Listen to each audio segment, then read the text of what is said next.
I spy Tom. This is not the smartest guys in the room. NTSG, not the smartest guys in the room. How are you doing today, Tom? I'm doing well, buddy. How are you? You sound good. You look good. You've been rolling. You've been wearing hoodies a good bit lately. Is that like, is it season of hoodies or is Oh, that just how you roll? it's hoodie weather. Okay. Yeah, yeah. No, it's hoodie weather. I like. I've become a big fan of the hoodie. It was like one of those things. It was funny when I was younger. I didn't like hooded sweatshirts at all. Like I wear them for years, and then all of a sudden, like I was just sort of like rediscovered the hoodie and rekindled my affection for it, and so now I'm all hoodie all the time, baby. Have we talked about, are you hoodie under a jacket too? Is that a style you roll with? Oh, I will 100% hoodie under a jacket. Yeah, yeah, yeah. Yeah. Don't you feel all bloated when you're hoodie under a jacket? I mean, not really. It depends on it depends on how everything fits, I guess, right? Like if the jacket is tight over top of the hoodie, then yeah, you probably feel that way a little bit. I tend not to go like if I have a jacket that has a hood, then I tend not to wear like a hoodie with a jacket with a hood, Okay. right? Because then like, you got double hood, it's a whole thing. Yeah, I get There's too that. much happening. You sit in the car and your like head's pushed forward because you've got like a whole pile of hood behind you.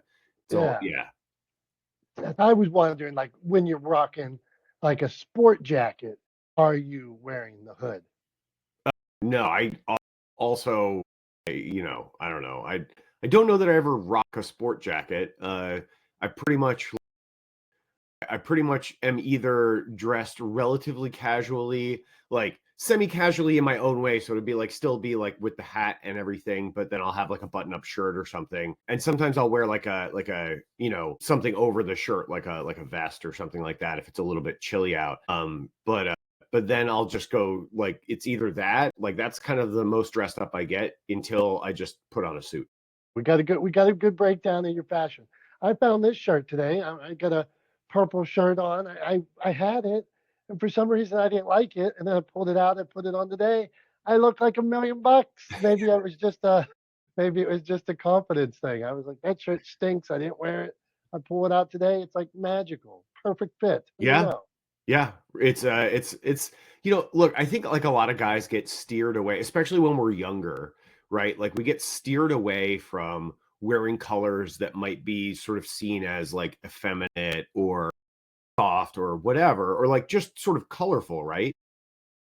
But yeah, I mean, I now 100% will like rock like a pink shirt or like whatever. Like I think I would 100% do that. I'm right there with you. So like yeah, purple shirt or something like yeah, bring it on, man. If it looks We're, good, we're it looks strong. good. We're strong. We're proud. Okay, not the smartest guys in the room. How's your service? We were going to talk. I pitched it, service. I'm thinking so many people, like I live in this world, what do we call it? Under promise, over deliver. My belief is I'm going to try to tell you what I'm going to do, whether that's via contract, via explanation meeting, and then always deliver more. And so somebody else might say, well, why didn't you say you were going to do this and do this and do this? Well, I did do that, but I didn't. I underpromised and then I delivered more. And so this world that I try to never set myself up that I can't deliver on something that I said I was going to do. So many people out there, and this could be a detriment because maybe I should just tell people all these crazy things and make all these promises and maybe I'd have twice the business. But I see so many people out there promising everybody everything and they don't deliver on it. People get mad at them. So, Tom, what's the answer? Jason, what's going on here? I see my friend Jason here.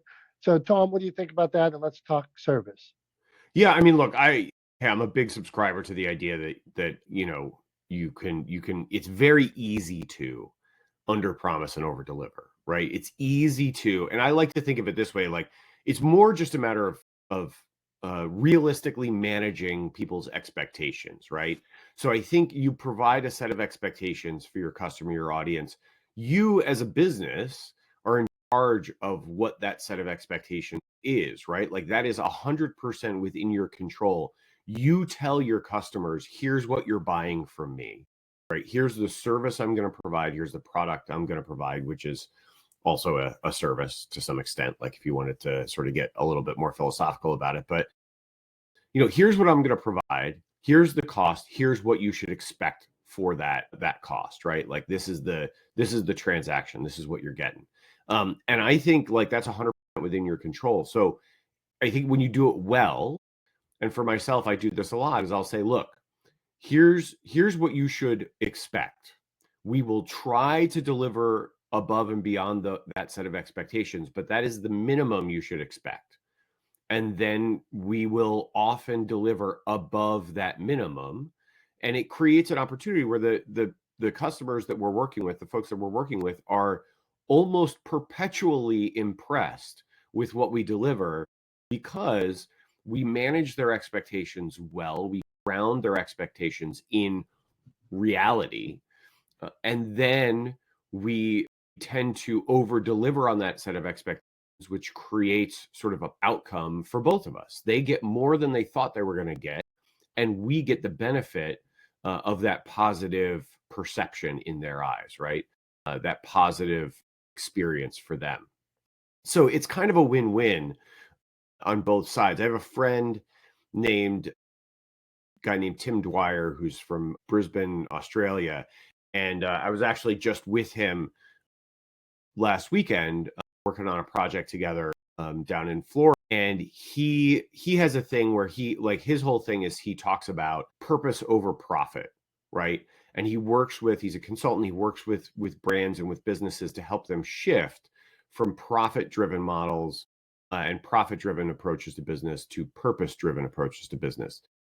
One of the reasons that we have started working together over the last year is because he and I share that philosophy. We kind of call it different things, right? But it works really well with, or jives really well with, my whole idea around delivering value first, right? That you should lead with value for your clients, customers, audience, the community that you seek to serve. You should always be looking for opportunities to deliver value first and foremost before you ever ask for anything in return, before you even talk about a product or talk about a service or talk about a price.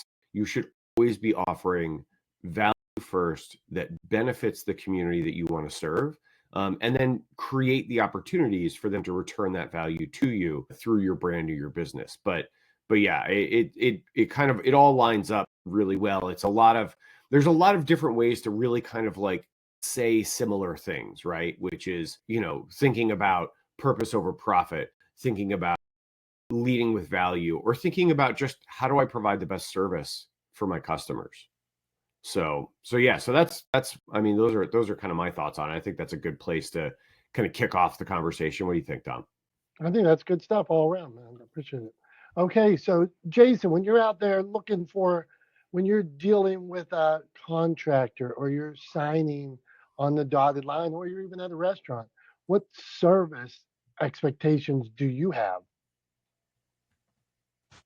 First, what's my need and what's their need? I mean, if it's like, because I work in the legal business and it's client relations and it does with contracts and it deals with so many different facets, I just look at, can we meet of the minds and like, what are you really asking for? And then I meet expectations based on just that conversation.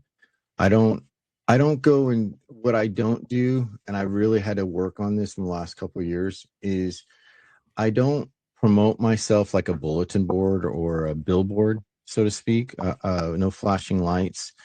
It's like I try to set the stage or set the table, kind of like, I think Tom was the one that said this a while back, but set the table for someone to sit down. And if they don't want to sit down, that's okay. But the word expectation, I don't like it because it just doesn't, it creates stress before the action even takes place. I know like what I do for a living has a certain level of licensed expectation, right?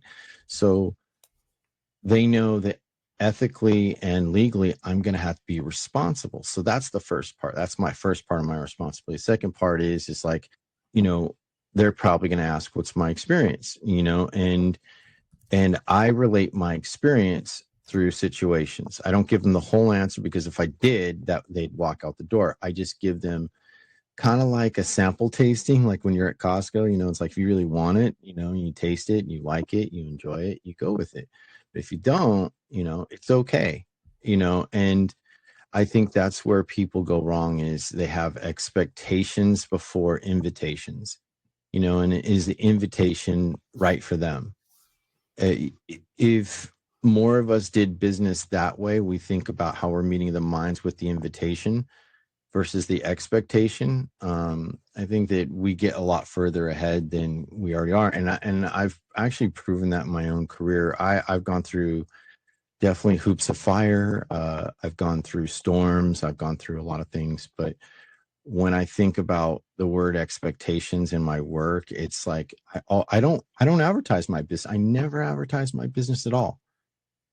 Everything. And it's weird, because my business is so specialized that it's usually word of mouth. But I also go out into the field. I meet people. I meet people out in agriculture. I get familiar within the community of what I need from them, because what I offer them is an answer to what they don't have experience in. So I just lead with the invitation. Can we meet at the table? And let's go from there. And then I ask them questions, and I encourage them to ask questions, because a lot of times in the legal field, people have anticipation of what they think they know. And I have to calm the momentum down enough to say, I can listen, I can attend, and I can fulfill. And this is where I meet the fulfillment in along every step of the way through the stages. I make sure that if there's anything unclear, let's hammer it out. So hopefully that really answers your question. Yeah, I mean, I appreciate that, Jason, and I definitely I definitely agree with some of the stuff like that you were saying there. And obviously, feel free to flash and correct me if I'm wrong here, but like one of the things that I think I also kind of have that or tried to work through is the idea that like I want people to I never want people to feel like they're sort of being sold to, right? I don't ever want my customers or my audience or my community or any of the people I interact with, I don't want them to ever feel like an obligation or that they're being pitched to all the time, right?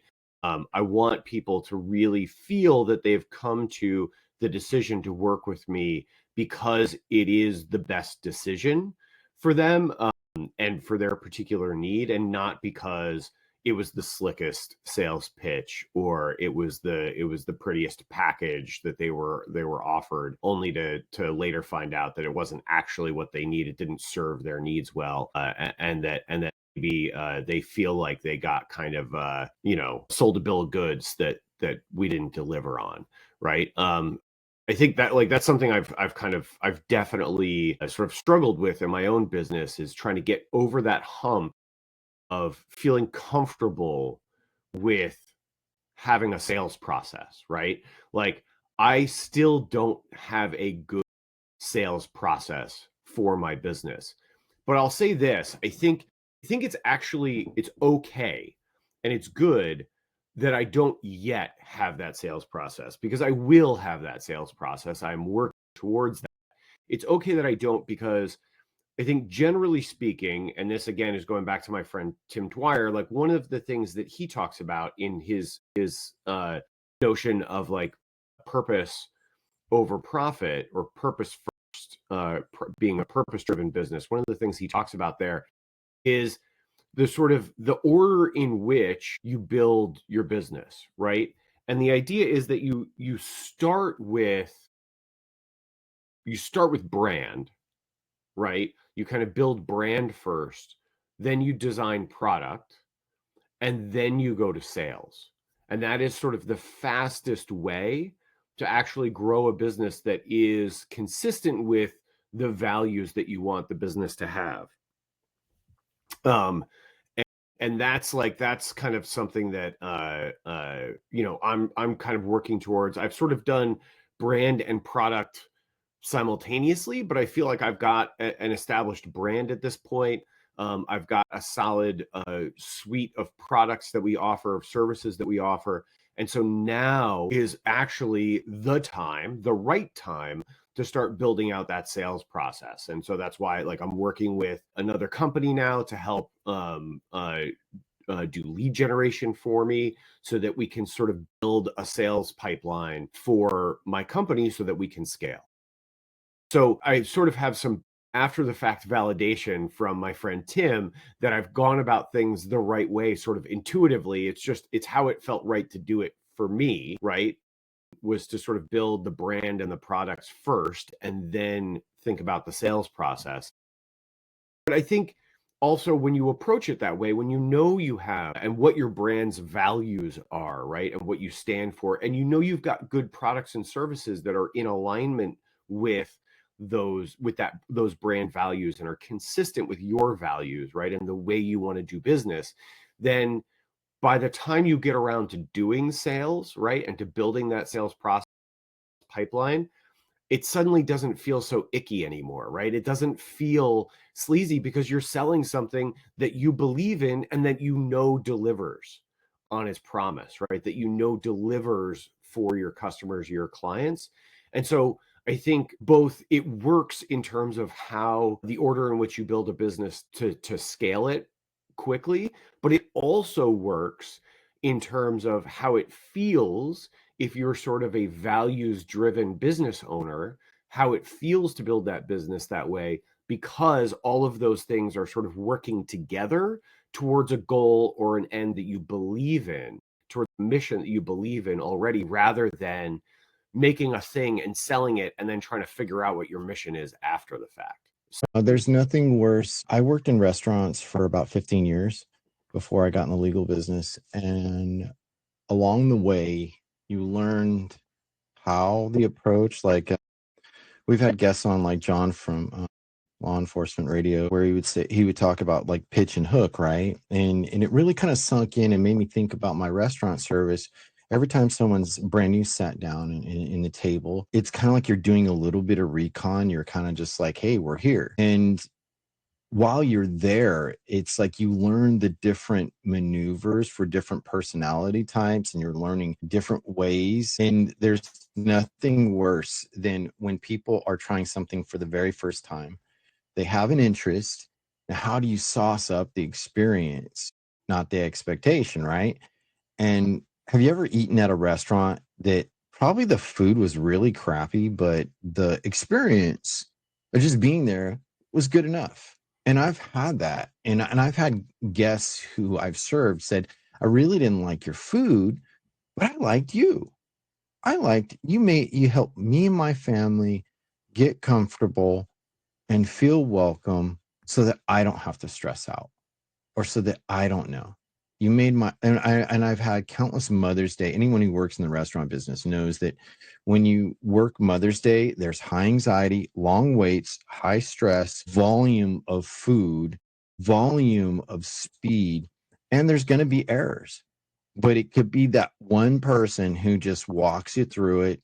And it's like, look, you're there to sit down and be served, right? And my job is not to make you feel comfortable. My job is to provide and assist you with the experience. So if we looked at it that way, we're really just we're connecting the chains, and it gets stronger. And I can't tell you how many guests in my past, which led into my legal career, who literally said to me, I hated your food, I'm gonna be honest with you, but I loved the experience. And they were honest about their feedback, and I was like kind of like off putting, like they stayed all this time eating crappy food in their mind because of me. They really did say, you helped me relax. I was smiling. Sorry, my phone was ringing. Um, sorry about that. But no, you made my mom smile. And my mom is hard to please. My mom is hard to get along with, and that's just it. And when you just kind of like you get interested in what you do with them, that's like the win.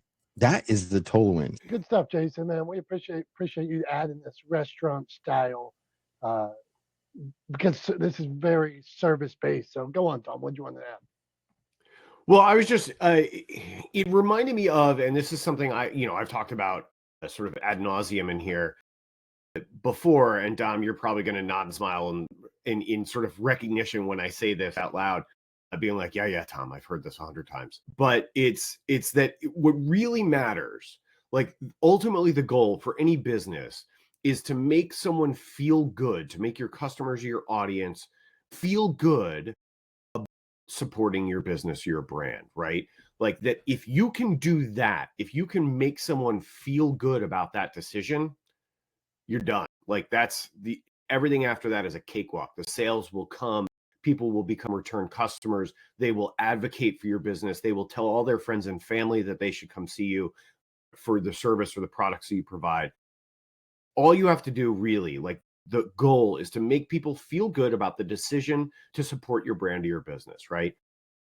And it made me think of Jason's story, like made me think of very quick aside, probably not true now, but for more than a decade, the best service I had ever had in a restaurant was at an Outback steakhouse, sitting in the bar area, in a booth in the bar area, right?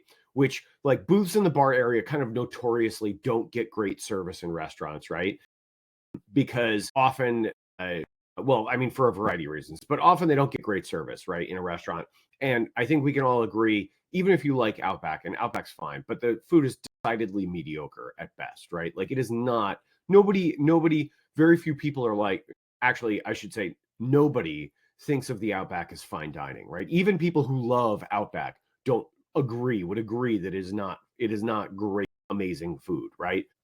But this waiter was just out of bounds good. I mean, it was me and one of my college roommates, the two of us. We were under 21, so we were sitting in a booth at the bar drinking soda.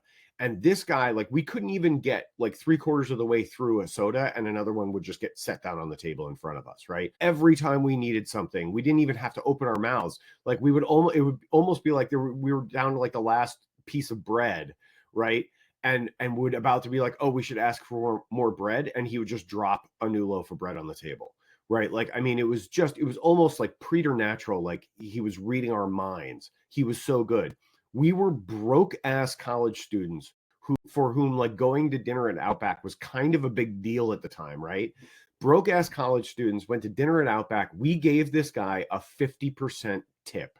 That's how amazing he was, right? And it just goes to show, it really was because of how he made us feel, because it was so clear that he was paying attention to what we needed and was on point to make sure he delivered for us, that we just felt so well taken care of, so seen, so heard, so understood. These two college students who were like eating a stupid amount of bread, drinking like way too many sodas, like all of those kind of things, like taking advantage of the stuff that just is never ending, comes to the table bottomless, whatever, that you don't have to pay extra for, right? Because we're broke ass college students.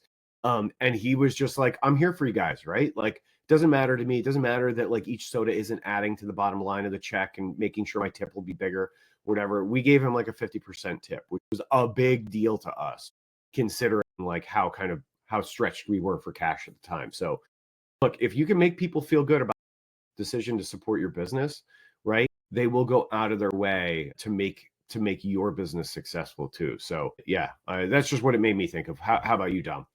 Okay, I got comments to Jason and you, and on this premise of how's your service. I am wondering in both cases, is it about expectations? So, with setting expectations or going above expectations. So, you, as a bread eating college student, slugging a lot of sodas, this server went above and beyond. When you had basic expectations of how somebody would treat you, they went above and beyond. And so, being that they might not have, they we had a basic agreement of how we would be treated when you go into a restaurant. This person went above and beyond. Jason, when I think Jason worked at Fridays like me back in the day. And or with his clients now. If you ask questions, so in the process, you talk about if I ask questions and I can say to them, what did you expect? What did you want today? And then meet those demands and go a little farther. So I think you automatically are going to deliver. So how's your service? Not the smartest guys in the room. Not the smartest guys in the room. We're talking about service today. Tom, we appreciate everybody for being here. Where all are we at today?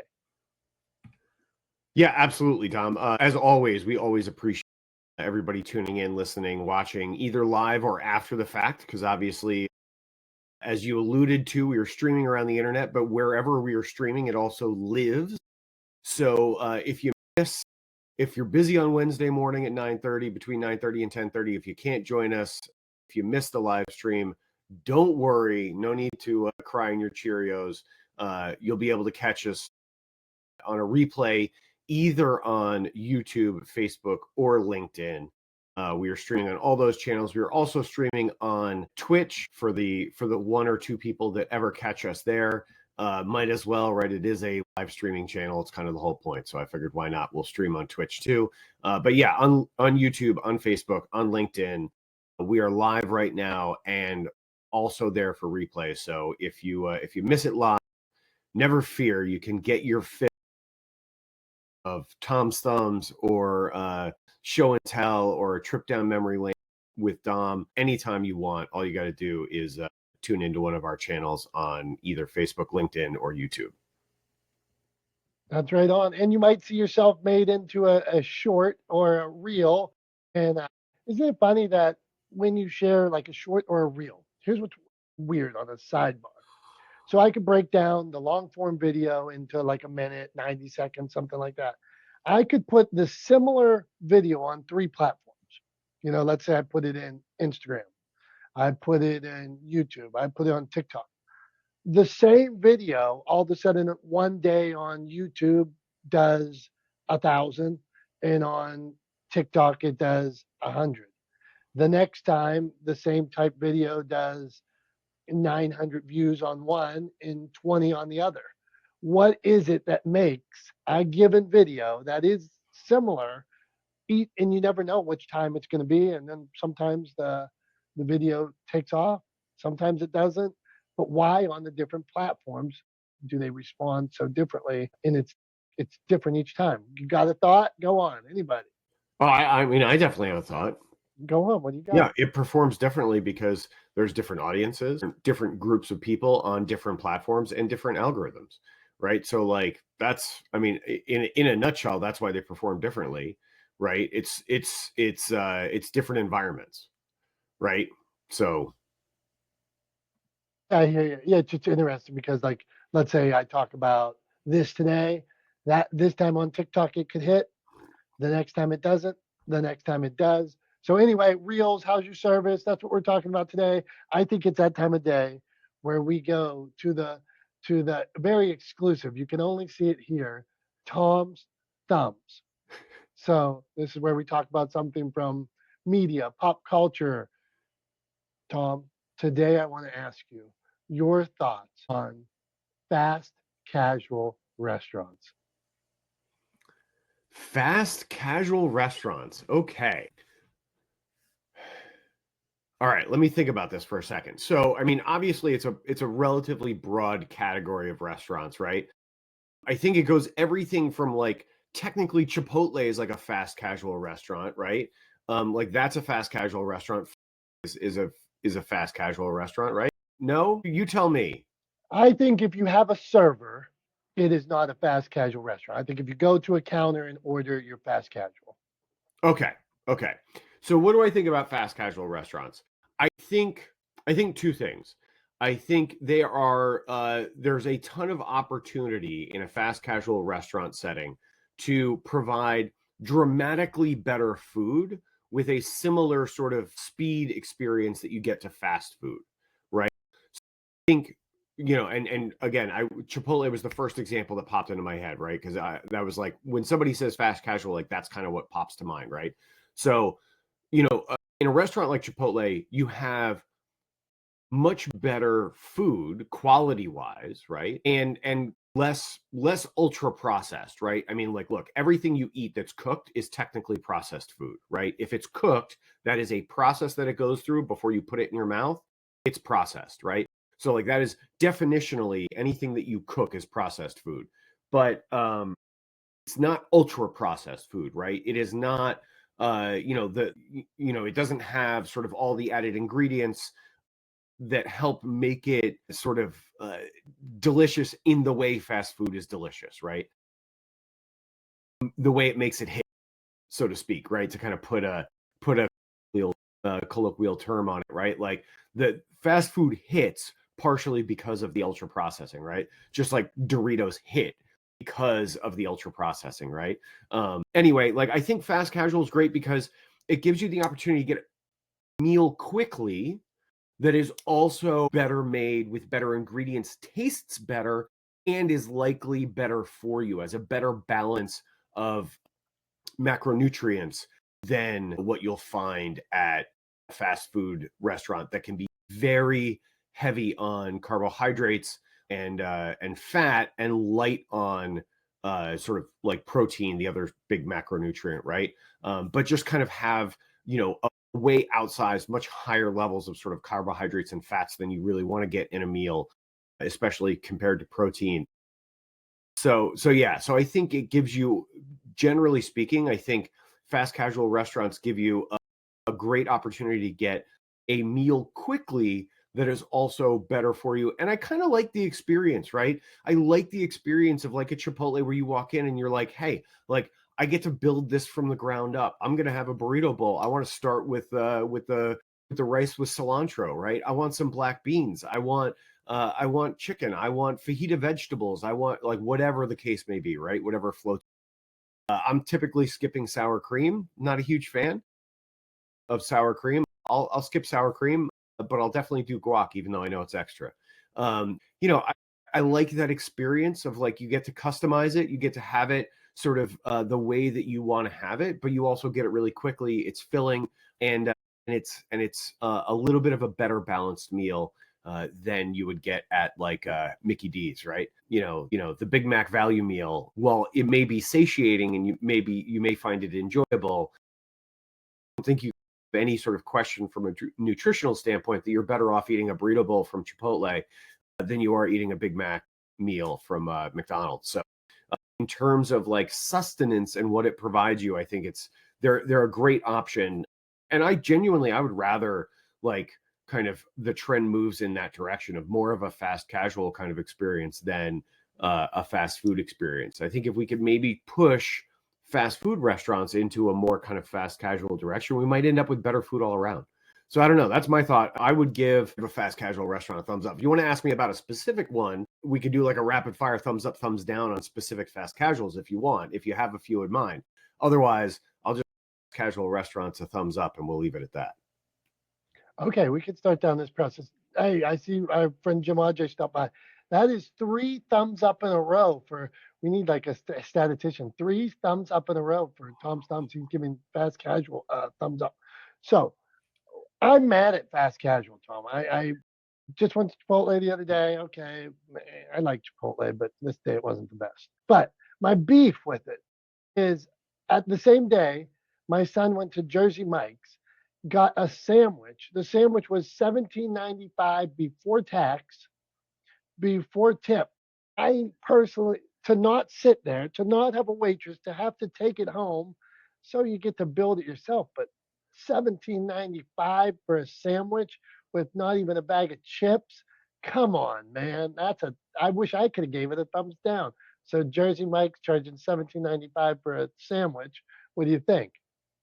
Yeah, no, I mean, that gets a thumbs down. Here's the other thing too, is I also think tipping culture is out of control. I think there's no, so the reason, and Dom, you know this as a somebody who owned a restaurant and who worked in restaurants, right? Like, there is an exemption for service workers, right? So for bartenders wait staff, busboys, etc., right, in restaurants, front of house people in restaurants, right? There's an exemption for them in the minimum wage standard law that basically says you can underpay them. You can pay them less than minimum wage, less than the federal standard minimum wage, right? Because they get some of their income through tips, right? And so you can pay them like $3 and change an hour or something like that.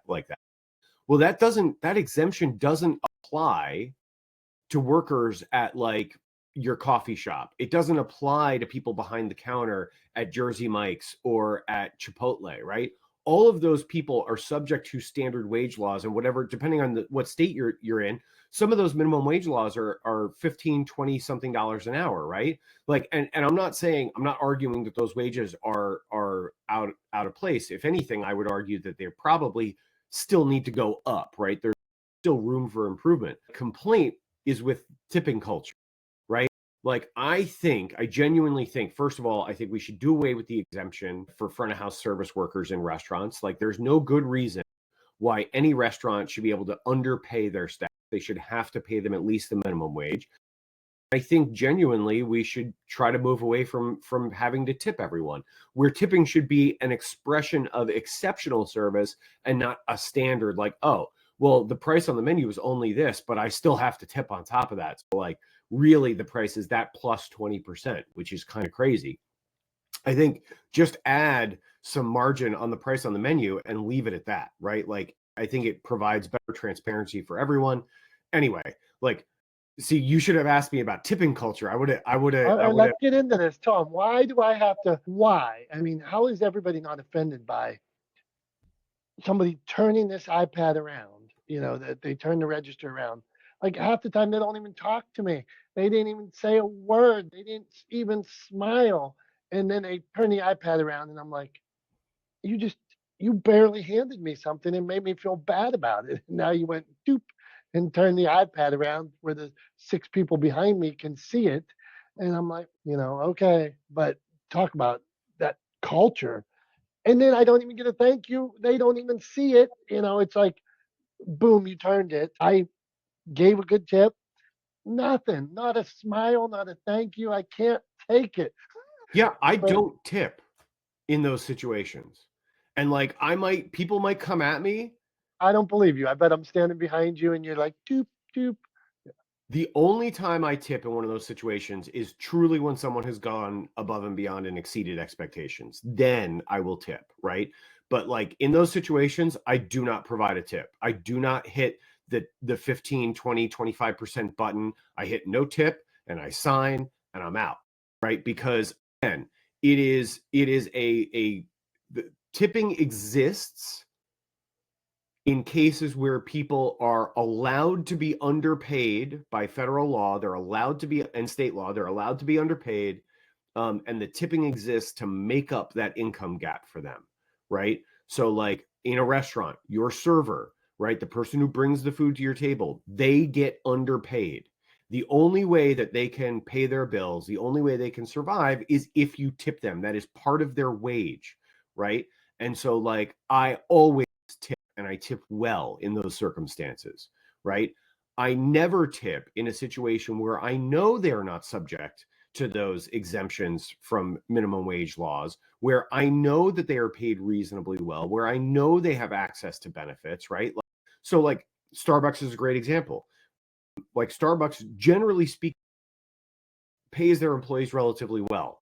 We won't get into the union busting behavior of Starbucks in the last few years. Obviously, I disagree with that. I'm very much in favor of unionization, and I believe that Starbucks and other companies like them that are trying to union bust should be held accountable for it. But like those tip jars, it all started with kind of like this sort of like broad proliferation of tipping everywhere. Started with like tip jars at Starbucks, I believe, right? Like at least that's where I first remember seeing it, was like these tip jars at Starbucks. And since that time, like I remember people talking about how great the benefits were of working at Starbucks, how reasonable the wages were for working at Starbucks, like how the baristas were reasonably well paid. They were offered benefits. They were given all these sort of, they were treated like decently for service workers, right? They were treated well. It was sort of held up as a standard. the way Starbucks treated their employees. And then they started putting out tip jars, and it was sort of like, wait, hang on a second. We've been hearing for like years about how you guys are treated pretty well. You make decent wages. People go after these jobs because there's tuition assistance programs. There's all these, benefits that you get access to. And now you're saying like, hey, I need tips because I'm being underpaid. Like, I don't think so. That doesn't, something doesn't click. And I think what they realized, what a lot of people realized, was if you put a tip jar out, people will put money in it, right? And it's just sort of an easy way to get a little bonus, right? And similar thing, if you put a tipping option on that iPad, when you spin it around, people are going to feel guilty about hitting no tip, and so they're going to hit tip, right? And they're going to give you a little bit extra. There's also some questions in some circumstances. I'm not going to accuse every business of this, but in some circumstances, there are some questions as to whether or not those tips actually get to the workers, right? When you hit tip, it bumps up the charge on your credit card.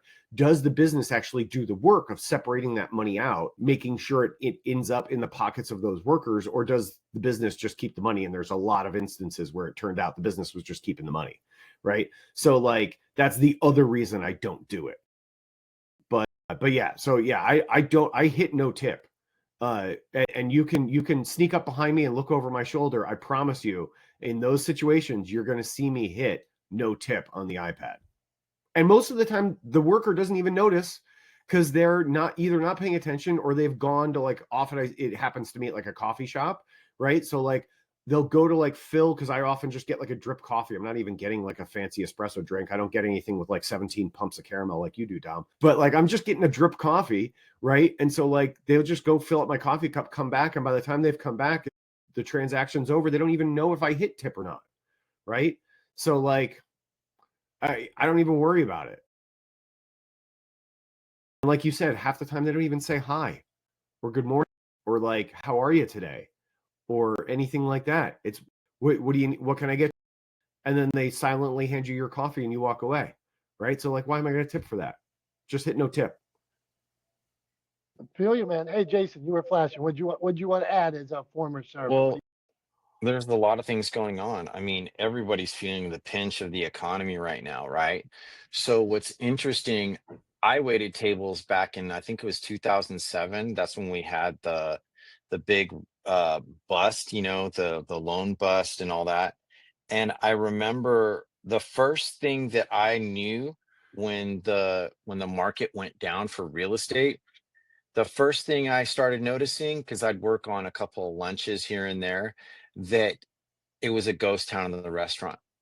And the restaurant business sees it first, because when you don't have money, you're not going to go anywhere. And what would happen is I started noticing back then, like these mobile delivery services that were just like really coming online. And I was noticing these delivery drivers come and pick up food to take it to the office because people don't want to go to the restaurant, but they would tip the driver. And I'm like, wait a second, you don't want to see me as what I thought.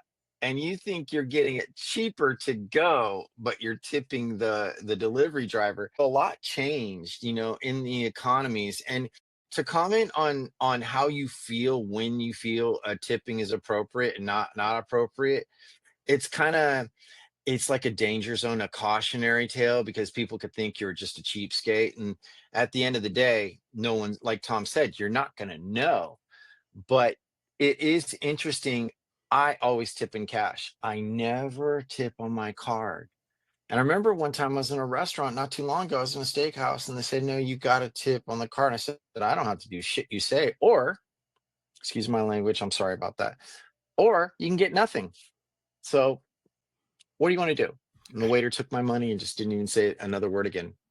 And on my way out, I asked the manager, I said, you don't have your tipping policy declared. I said, did you know that there's a problem with that? And he goes, what's that? And I said, I think you might want to look up maybe some of the local rules on tipping or the state rules on tipping and your procedures, because at the end of the day, people are going to do what they want with the excess, gratuity. You're being grateful. And, you know, we're moving right now in a business where, look at, people are driving their cars just to make ends meet. along with their full-time job to pay their rent, their mortgage, or supply for their kids. So all this excess for a long time, we just kind of like didn't really care. We saw the things bounce back, but this is a time where people are really scared and people are relying on that gratuity. And there's these companies that are taking advantage of people and their vehicles. So I'm like, I'm anti-delivery service, even though it's employing somebody, but I also have a new policy. I don't eat casual plus corporate. I go eat local and local food truck alone. If we go to a restaurant, it's certain select small business first because that circulates in the community. But when people talk about tipping, they don't think like when you're in a mom and pop place, they're always grateful.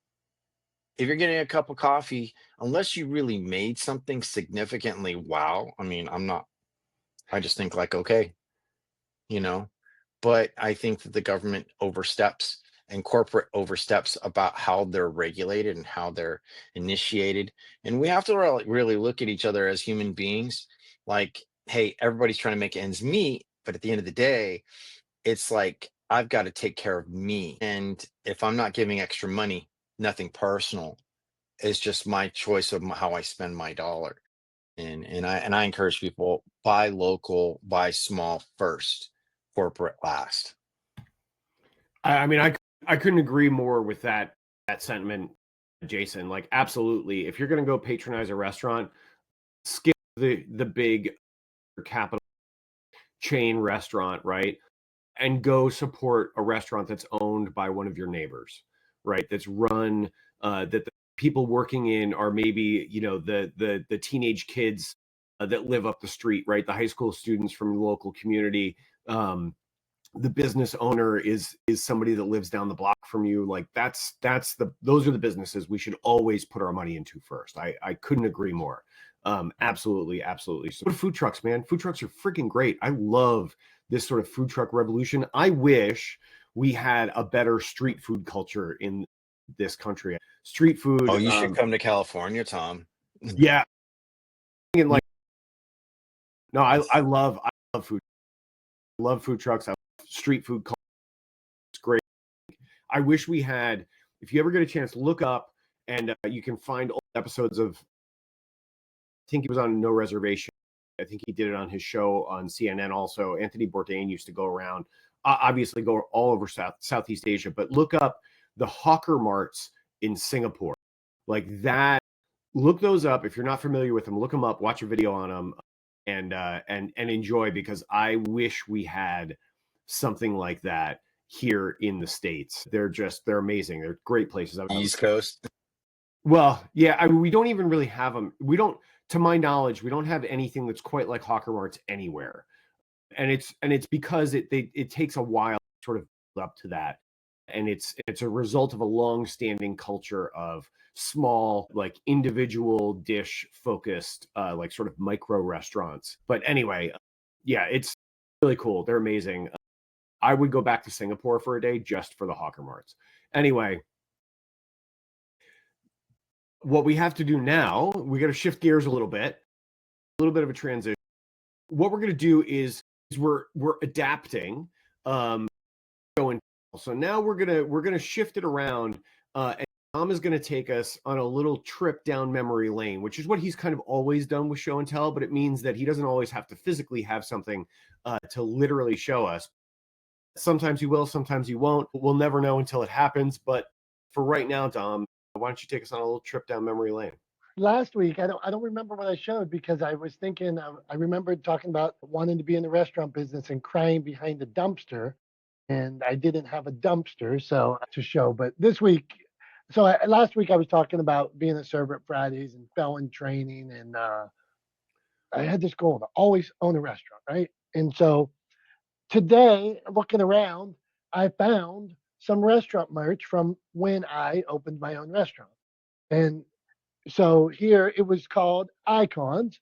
So see, here's an ad that was in the paper here. They have the Steelers on the side, icons up there, little tickets down at the bottom, like coupons there. Okay. And then even cooler, here's a takeout menu that was there. icons, takeout menu. That's upside down. There you go. Icons, takeout menu. And then an article from the newspaper. And there you see the front of icons. And if you look real close, there's Dom in his apron way back in the day. So I started the reason for this show and tell is because last week I told you I always wanted to do it. And then you push forward, you learn as much as you can. And in my early 20s, I made it happen. There it was, icons. So that's what you get today, Tom. It was official. It happened, and you keep going, and sometimes things work out. Would you do it again? Here's the thing, and caveat: I lost $500,000 in 3 years, bankrupt, foreclosures, all kinds of stuff like that. But I think if I hadn't done it when I was 23, 24, 25, I would have tried to do it when I was 55, 65. I think it would have always been something that I had to do. I did it. I loved it, loved the atmosphere, the energy. But there was also a time where it's 11 o'clock on a Saturday night or Friday night when everybody was coming home from work and you were going to work. Saturday when I missed all the birthday parties and family parties. I had even still had some guilt over how much time I was there. So I would do it if it meant getting to the point in my life I'm at right now. But if I had to do it, I'd probably do it differently in a lot of ways. I think I learned enough to do things differently. What I mean is, would you do it again in the future? Interesting. Would I do it again in the future? Only if I was a partner with somebody else. I love what I do. But I do love business and I understand good business, and if the right situation where I was a partner or something like that, conceivably, but not the way it was before. How's that? How's that? Yeah, Memory no, that's lane good. and future. Yeah, there Because you go. I kind of have a long-standing sort of thing that I say that I someday I want to own a dive bar that has unreasonably good food, right? So I genuinely I want the atmosphere of a dive bar. I want it in like a standalone structure. I want it to be, like in an old house or like something like that. Like not, not in a sort of a commercial area.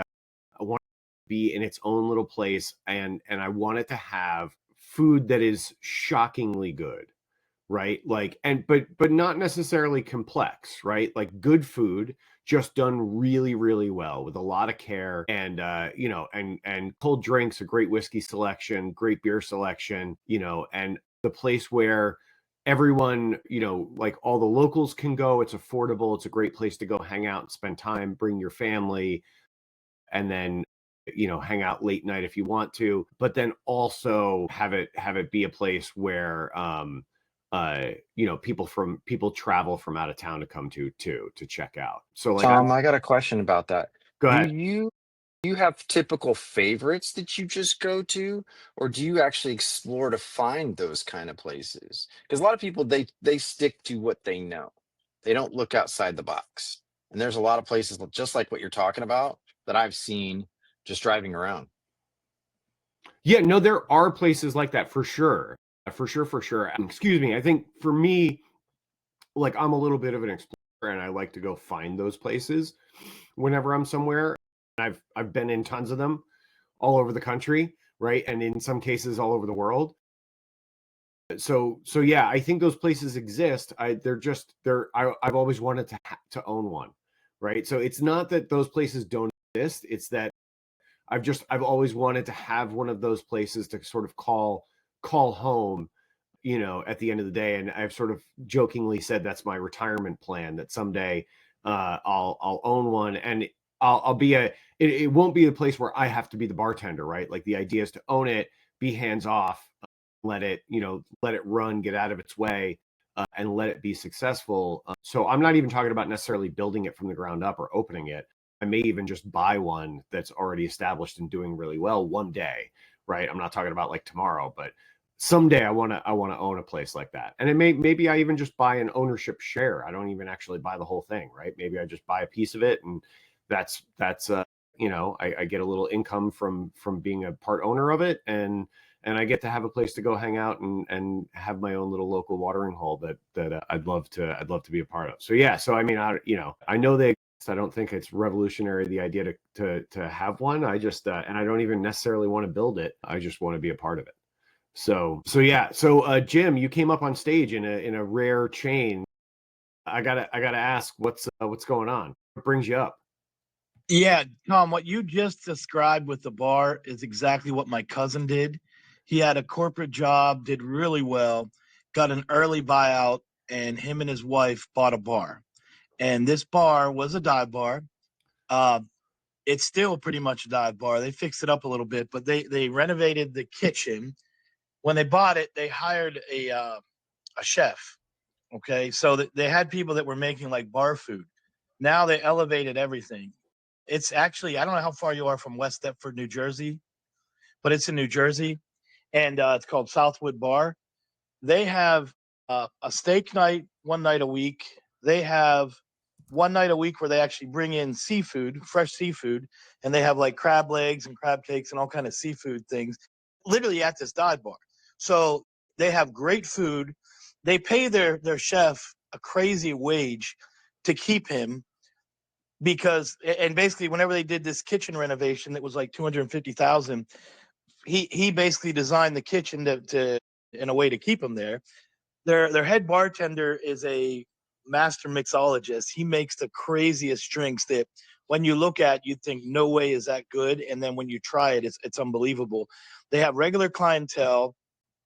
They have entertainment normally on like Fridays and Saturdays, and it is exactly what you mentioned. It was established in like 1953. They bought it literally 2 weeks before COVID hit. And in Jersey, it was one of the most strict states when it came to COVID. So they literally basically went a year without opening. They owned a bar and they couldn't run it for a year. So the financial stress was insane at first, but they have a great local. They have locals that come in every day. It's really just a cool bar, and he is loving life. And I would highly recommend that you try it someday.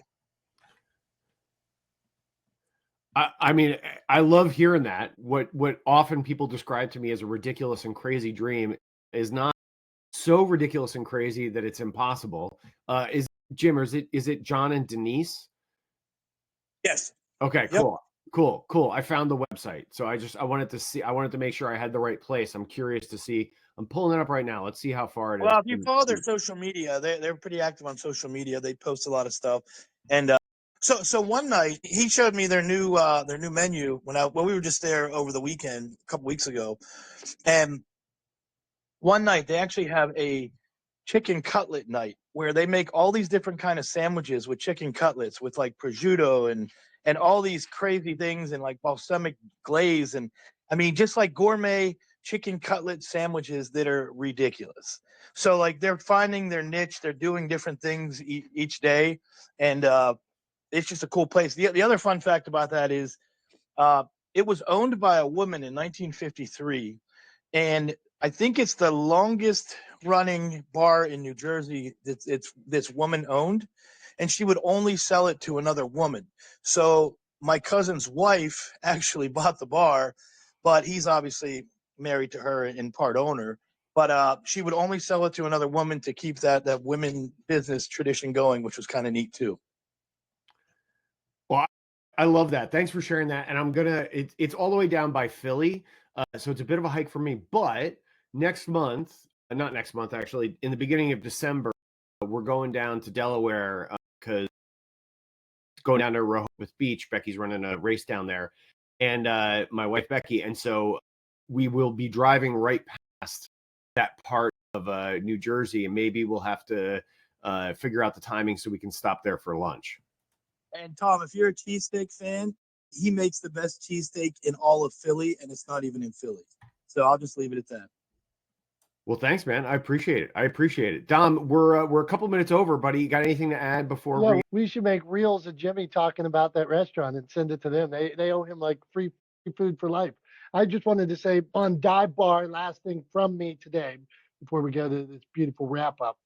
We got a local one. It's down the street from me. I go there. The food takes an hour every time. The food is solid. The beer is cold. I can sit in a corner. Nobody bothers me. Expectations. I know what I'm getting. Fair cost. It's going to take a shitload of time for me to get the food. I can hang out with my beautiful wife. So I go back. If you all of a sudden said, if I went in there thinking I'm getting my food in 10 minutes, 20 minutes, 30, probably not the place for me. But I can sit in the corner. I know what I'm getting. So I go back because I know the expectations were set. I'm comfortable with that. And then I got to make my choice depending on that. This is not the smartest guys in the room. Tom, wrap it up for us. What do you got? So I want to tell a quick story as a wrap up, rather than like sort of getting waxing philosophical on it. This little bar in Kodiak, Alaska, that I used to go to, that was like the local dive bar that we went to all the time when I lived up there, called the Rendezvous, is the kind of place I wanna have one day. They had surprisingly good food.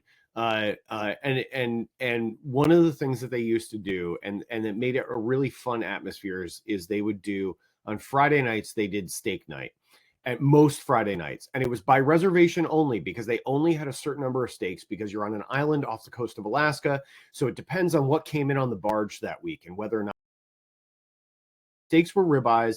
And one of the local guys would run the grill, and it was literally just a Weber on the deck. Like, that was what they used. And then they would make baked potatoes and a salad and some vegetables as a side.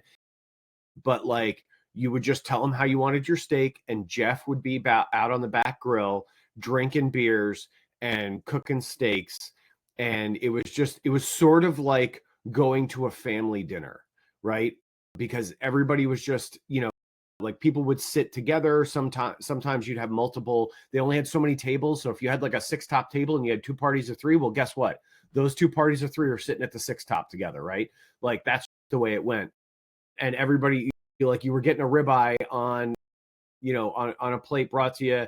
And if it was undercooked, you just asked Jeff to throw it back on the grill for a minute or two, right? And it was very much like sort of a family cookout kind of atmosphere, but at a restaurant. And like, that's the kind of place I want to have. And I think ultimately, when it comes down to providing really good service for your customers, your clients, it is about creating a great experience for them and making sure that you give them the opportunity to feel good about supporting your brand or your product or your service or your dive bar or whatever the case may be. So just bear that in mind as you go forward for the rest of the week or further afield.